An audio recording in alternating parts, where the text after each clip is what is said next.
क्या मैं इस प्रॉब्लम को एक और बार समझाऊं? एनीबडी, यदि आप में से कोई कहेगा तो एक और बार समझाऊंगा।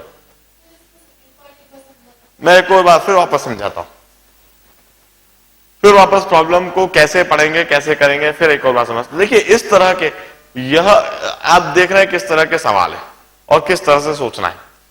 यह सवाल यदि हमने प्रैक्टिस नहीं करे हो तो ऐसे सवाल हम कर नहीं सकते, और एक बार इस तरह के सवालों की अच्छी प्रैक्टिस कर रखी हो तो ये बहुत सरल है।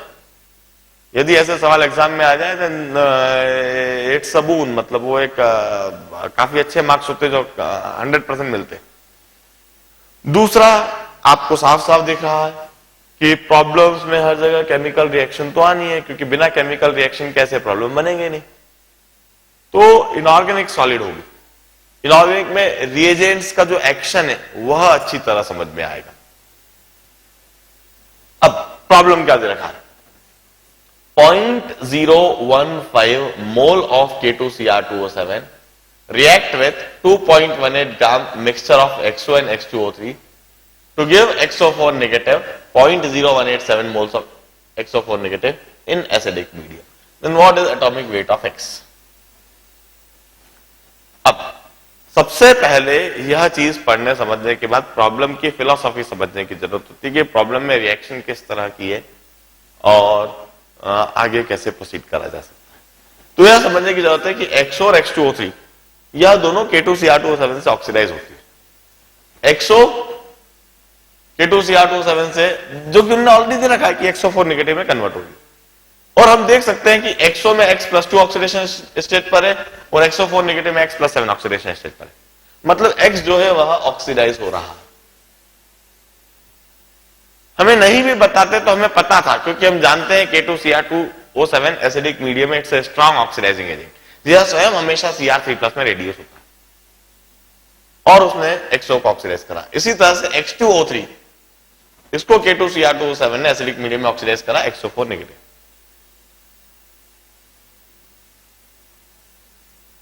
अब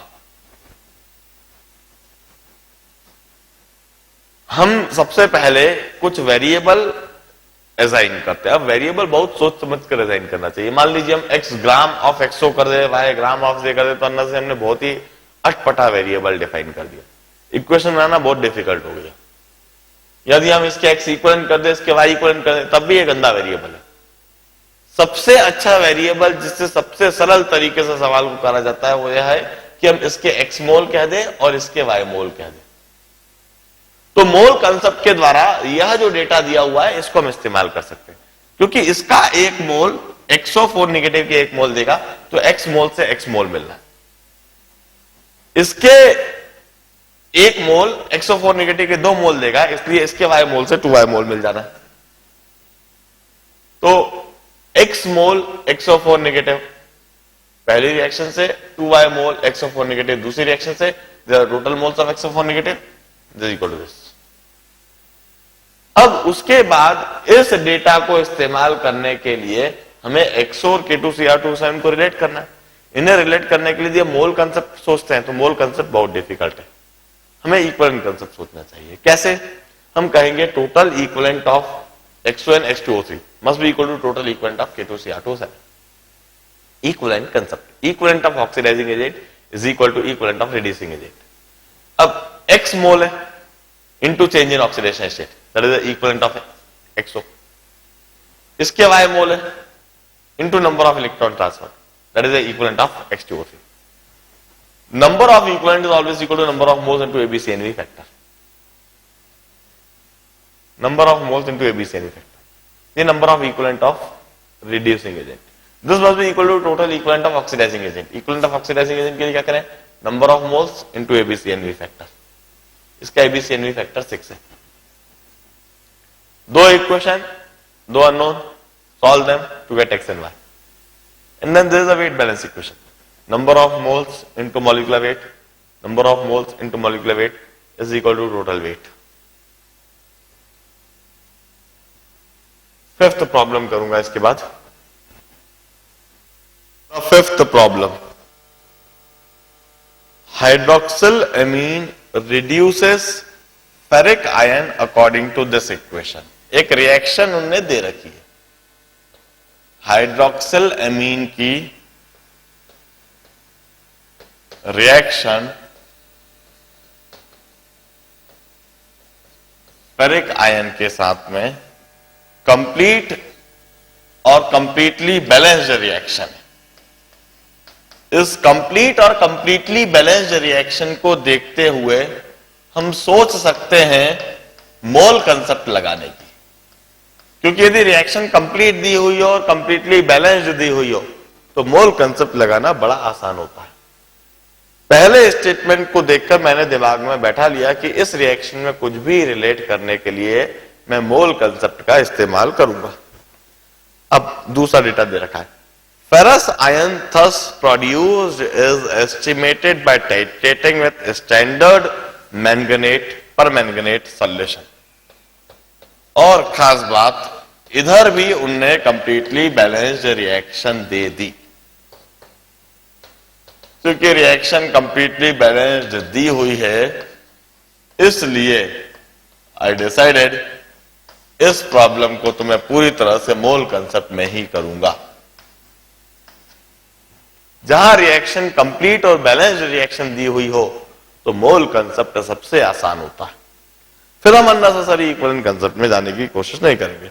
अब देखिए, रिएक्शन देने के बाद प्रॉब्लम फिलॉसफी उन्होंने दे दी, अब डेटा देते हैं। 10 ml sample of hydroxylamine was diluted to 1 liter solution। 10 ml hydroxyl में पानी डाला और 1 लीटर सॉल्यूशन बना लिया। 50 ml of this diluted solution, 50 ml sample लिया, and this 50 ml sample was boiled with ferric iron। It was boiled with ferric iron। और जो resulting solution बना, that resulting solution required 12 ml of 0.02 molar permanganate iron for complete oxidation of ferrous iron to ferric iron। Calculate the weight of hydroxylamine in a liter of original solution। यह जो है इसकी strength बतानी है हमें। Problem की philosophy उन्होंने दे दी है already. The philosophy of the problem is this कि कोई हाइड्रोक्सिल एमीन को जब भी हम फेरिक आयन के साथ में बॉईल करेंगे तो यह फेरिक आयन रिड्यूस हो जाएगा फेरस आयन में और हाइड्रोक्सिल एमीन ऑक्सीडाइज हो जाएगा N2O में। Complete reaction and balanced reaction. और यह जो फेरस आयन है जो रिड्यूस होने के बाद मिला है, इसको फिर वापस हम ऑक्सीडाइज कर सकते हैं परमैंगनेट, पोटेशियम परमैंगनेट सॉल्यूशन से। Very strong oxidising agent, acidic medium में इस तरह से ऑक्सीडाइज करते हैं।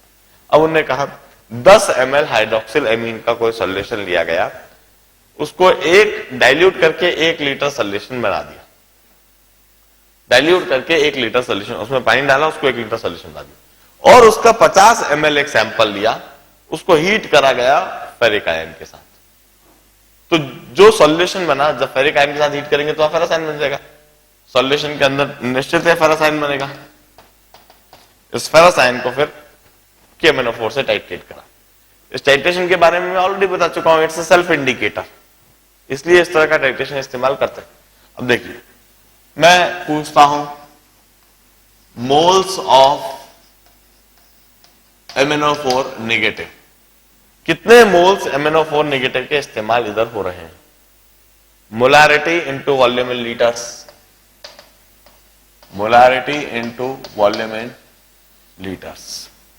इतने मोल्स MnO4 नेगेटिव के इस्तेमाल हो रहे हैं। अब देखिए जरा, अब मोल कंसेप्ट लगाऊंगा मैं। 1 मोल MnO4 negative 5 mole ferrous ion के साथ में रिएक्ट करता है। 1 मोल MnO4 negative 5 mole ferrous ion के साथ में रिएक्ट करता है। यदि इतने मोल MnO4 नेगेटिव बन रहे हैं, इसका मतलब है moles of ferrous ion formed must be equal to 5 into moles of KMnO4। 1 mole permanganate 5 mole ferrous ion से रिएक्ट करता है। इतने मोल परमैंगनेट इतने मोल फेरस आयन से रिएक्ट कर रहे होंगे, निश्चित है। मतलब इतने ही मोल वहां पर फेरिक आयन बने होंगे। This is the moles of ferric ion reacted. इस सैंपल से इतने फेरिक आयन रिएक्ट करे होंगे, क्योंकि 1 मोल फेरस आयन तो 1 मोल फेरिक आयन से मिलेगा। अब जरा सोचिए,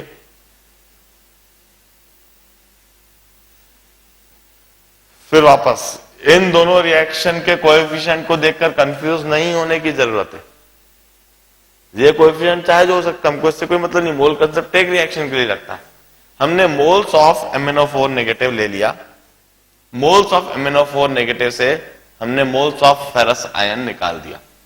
इतने मोल्स फेरस आयन वहां पर रिएक्ट कर रहे होंगे, और जितने मोल फेरस आयन इसमें होंगे वही रिएक्ट करेंगे। मतलब इस सॉल्यूशन के अंदर इतने ही फेरस आयन है। मतलब इतने मोल्स फेरस आयन पहली रिएक्शन में मिले। मतलब इतने मोल्स फेरिक आयन पहली रिएक्शन में रिएक्ट करें। अब जरा सोचिए, 4 mole ferrous ion 2 mole hydroxyl amine से मिलते हैं। 4 mole ferrous ion 2 mole hydroxyl amine से मिलते हैं। 1 mole ferrous ion 1/2 moles hydroxyl amine से मिलेगा। तो इतने मोल फेरस आयन कितने मोल हाइड्रोक्सिल एमीन से मिल रहे होंगे? Half into moles of ferrous ion, 5 into 0.02 into 12/1000। This is the moles of hydroxyl amine in 50 ml sample. यह जो 50 ml सैंपल है, इसमें इतने मोल हाइड्रोक्सिल एमीन के हैं। इस 50 ml सैंपल में इतने मोल हाइड्रोक्सिल एमीन से फेरिक आयन के रिएक्शन से इतने फेरस आयन मिले, और इतने फेरस आयन से इतने मोल KMnO4 ने रिएक्ट करा। तो this is the moles of hydroxyl amine in 50 ml sample. इसका मतलब इस 1 लीटर सॉल्यूशन में कितने मोल्स रहे होंगे? Half number of moles in 50 ml sample. यह तो 50 ml सैंपल में इतने मोल्स हैं, तो 1 लीटर सॉल्यूशन में कितने मोल्स हैं? यह 50 ml सैंपल में, तो 1 लीटर में upon 50 into 1000। This is the moles in 1 litre. 1 litre hydroxyl amine में इतने मोल्स होना चाहिए। तो फिर कितने ग्राम्स होना चाहिए? Into molecular weight. This is the grams of hydroxyl amine per litre.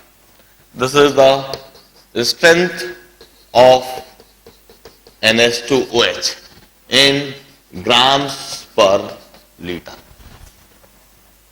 इस 1 लीटर सॉल्यूशन में इतने ग्राम्स हैं।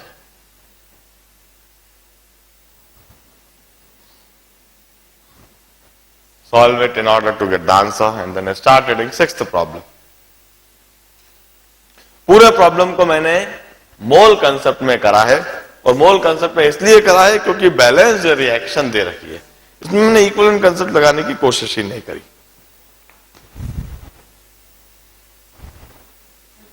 हाँ, ये देखो सिंपल सी बात है, इतने मोल फेरस आयन मिले, समझ में आ गया? इतने मोल फेरस आयन मिले, समझ में आ गया? अब जरा सोचिए फेरस आयन कहां से मिलते हैं? पहली रिएक्शन से। अब 2 मोल NH2OH 4 मोल फेरस आयन देता है, या फिर कह लो 4 मोल फेरस आयन 2 मोल NH2OH से मिलते हैं। तो इतने मोल फेरस आयन कितने मोल NH2OH से मिले होंगे? यूनिटरी मेथड, 4 मोल यदि 2 मोल से मिलते हैं तो 1 मोल 2/4 मोल से मिलेगा, और इतने मोल 2/4 इंटू दिस, इतने मोल NH2OH से मिलने चाहिए। तो इतने मोल वहां पर NH2OH पहली रिएक्शन में इन्वॉल्व होने चाहिए, मतलब इतने मोल NH2OH इस 50 ml सैंपल में होने चाहिए। इतने मोल NH2OH 50 ml सैंपल में होंगे, तब इतने फेरस आयन मिलेंगे, तब इतने MnO4 नेगेटिव रिएक्ट करेंगे। इतने मोल NH2OH 50 ml में, तो 1 लीटर में इतने मोल्स, तो 1 लीटर में इतने ग्राम्स। 6th प्रॉब्लम करूंगा इसके बाद। Now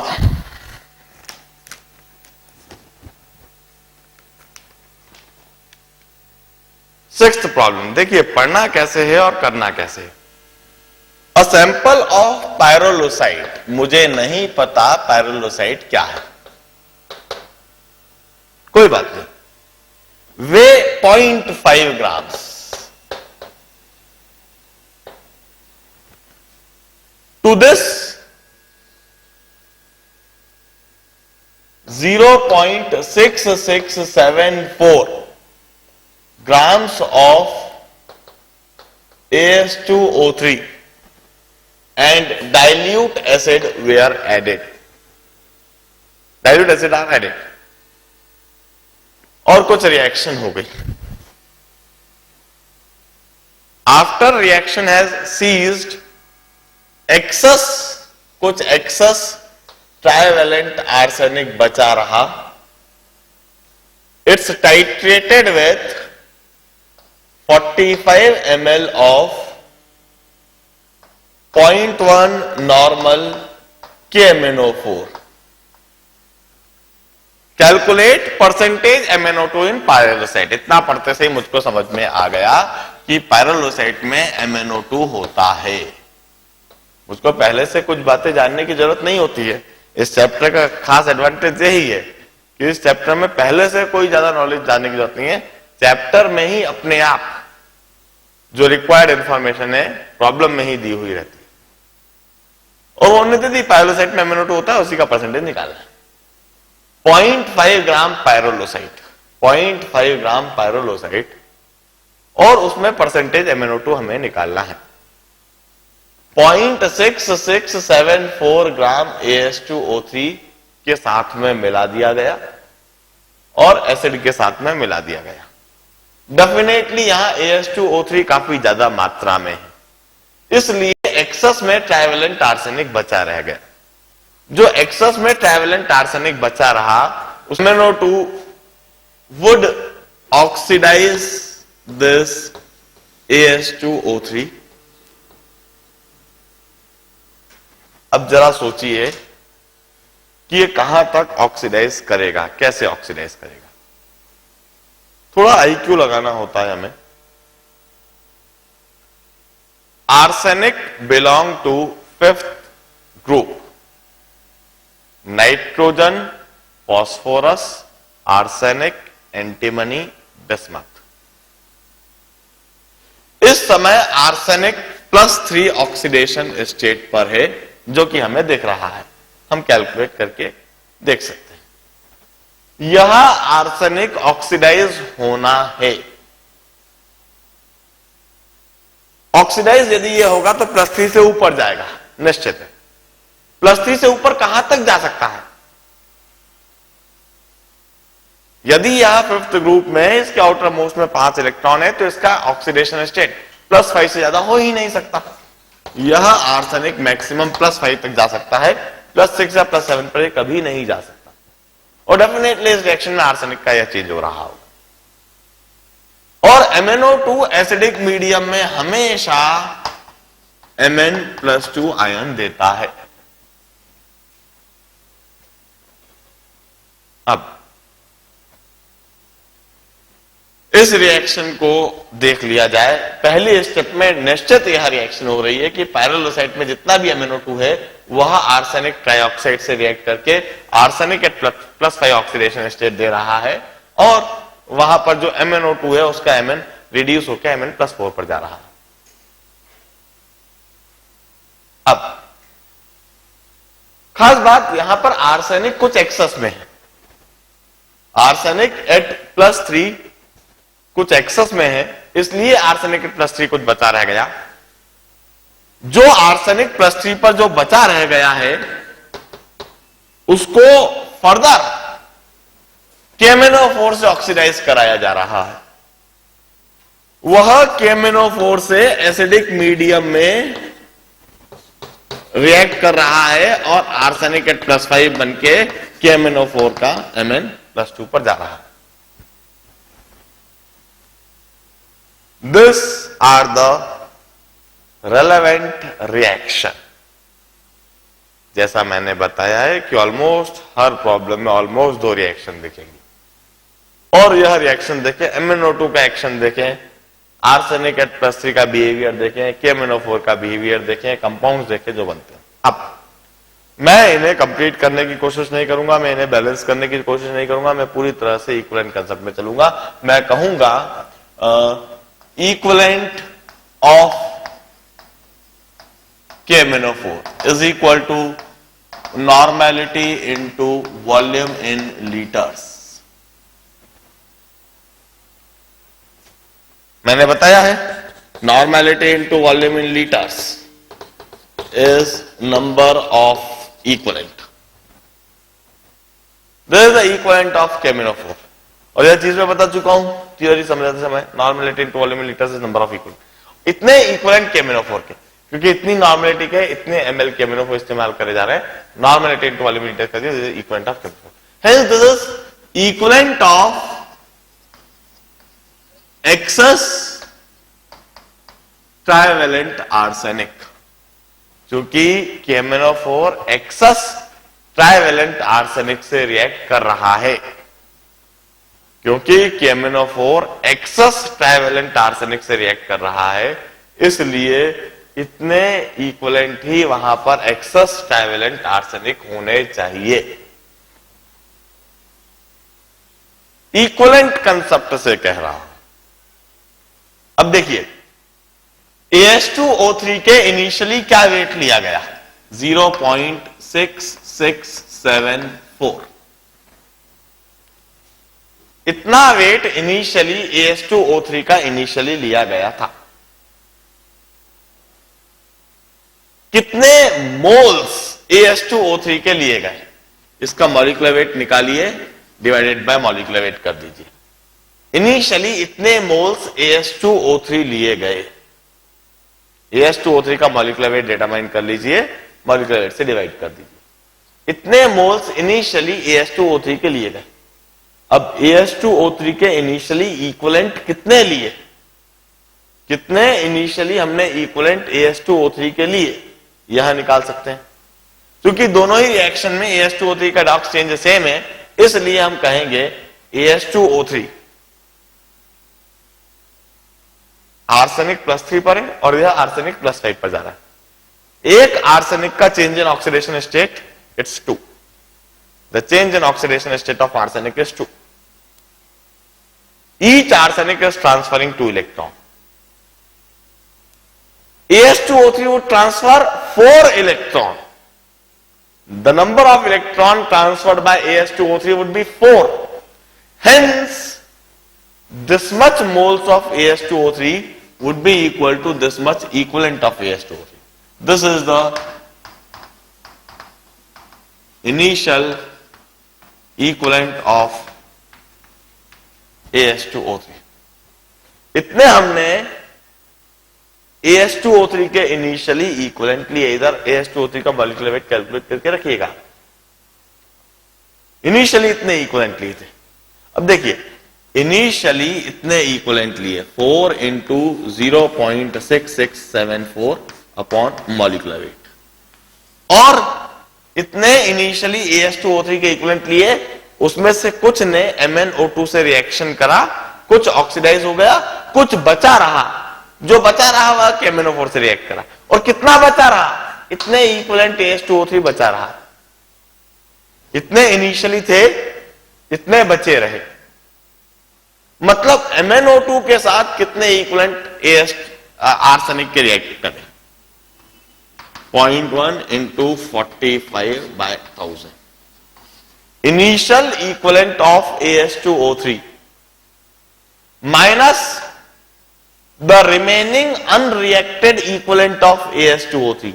This is the equivalent of AS2O3 that is reacted with MnO2. इतने इक्विवेलेंट AS2O3 MnO2 से रिएक्ट करे, hence this is equivalent of MnO2. Equivalent concept says कि यही MnO2 के इक्विवेलेंट होने चाहिए। इस पैरेललोसाइट के सैंपल में 0.5 ग्राम पैरेललोसाइट में इतने इक्विवेलेंट MnO2 के होने चाहिए। यह इक्विवेलेंट ऑफ MnO2 है 4 into 0.6674 upon M minus, here M is the molecular weight of AS2O3, minus 0.1 into 45/1000. इतने इक्विवेलेंट MnO2 के होने चाहिए। यदि इतने इक्विवेलेंट MnO2 के हैं तो जरा सोचिए MnO2 का चेंज इन ऑक्सीडेशन स्टेट क्या है?